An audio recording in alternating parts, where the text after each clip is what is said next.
Naruto কখনো ভাবেনি যে আবারও মাদারাকে পুনর্জীবিত করা হবে।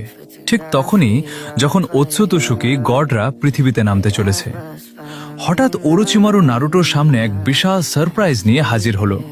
সে আবার ব্যবহার করলো এডো টেনসেই জুৎসু। একে একে কোনোহার সব লেজেন্ড ফিরে আসতে লাগলো। সব হোকাগে, জিরাইয়া সেন্সেই, সাকুমো, এমনকি পুরনো আকাতসুকি মেম্বাররাও মাটি ফুঁড়ে বেরিয়ে এলো। আর শেষে ফিরে এলো উচিহা মাদারা আর ওবিতো। জিরাইয়া আর নিজের বাবা মিনাটোকে দেখে নারুটো কয়েক মুহূর্তের জন্য স্তব্ধ হয়ে গেল।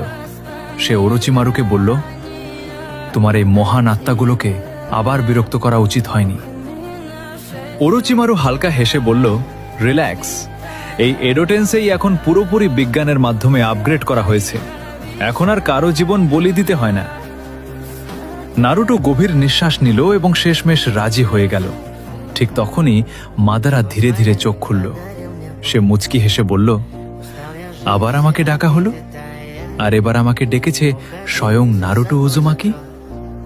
নারুটো বলল, হ্যাঁ, কিন্তু এবার বাধ্য হই। ওৎসুতসুকি ক্ল্যান আবার ফিরে আসছে। মাদারা হালকা হাসল। তোমার ভয় করছে না আমি আবার এডোটেন্সেই ভেঙে ফেলব? নারুটো শান্ত গলায় বলি, বুঝে গেছো আসল শান্তি কি? মাদারা জোরে হেসে উঠল। ঠিক আছে নারুটো, এবার আমি তোমার সাথেই আছি। নারুটোর চোখে আনন্দ ফুটে উঠল। এখন সব লেজেন্ড এক জায়গায় উপস্থিত। হোকাগে, উচিহা, সবারই যুদ্ধের জন্য প্রস্তুতি সম্পূর্ণ। ঠিক তখনই হাশিরামা সেনজুও জেগে উঠল। পুরো পরিবেশ মুহূর্তেই উত্তপ্ত হয়ে গেল। দুই পুরনো প্রতিদ্বন্দ্বী মুখোমুখি দাঁড়িয়ে পড়ল। হাশিরামা বলল, তোর কাণ্ডকারখানা আমি এখনো ভুলিনি মাদারা। মাদারাও পিছু হটার মানুষ নয়। তাদের মধ্যে যুদ্ধ শুরু হতে যাচ্ছিল, তখনই তোবিরামা মাঝখানে এসে দাঁড়ালো। থামো তোমরা দুজন, এখন আর বাচ্চা নও, আগে নারুটোর কথা শোনো। নারুটো গম্ভীর গলায় বলল, ওৎসুতসুকিরা আবার ফিরে আসছে।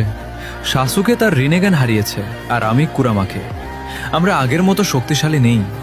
সাসুকে বলল, ওদের লক্ষ্য বরুটোকে ধরে তার শক্তি দিয়ে আবার ইনফিনিট সুকুয়োমি শুরু করা। মিনাটো অবাক হয়ে বলল, নারুটোর ছেলে? তাহলে আমি তো দাদু হয়ে গেছি। মাদারা রাগে বলল, যারা আমাকে প্রতারণা করেছিল সেই দেবতারাই আবার ফিরে এসেছে। এবার আমি তাদের ধ্বংস করে দেব। ঠিক তখনই ইতাচি ধীরে ধীরে চোখ খুলল। সাসুকে চোখের পানি ধরে রাখতে পারল না। ভাই। ইতাচি মুচকি হেসে বলল, মনে হচ্ছে অবশেষে তুমি সঠিক পথ বেছে নিয়েছো।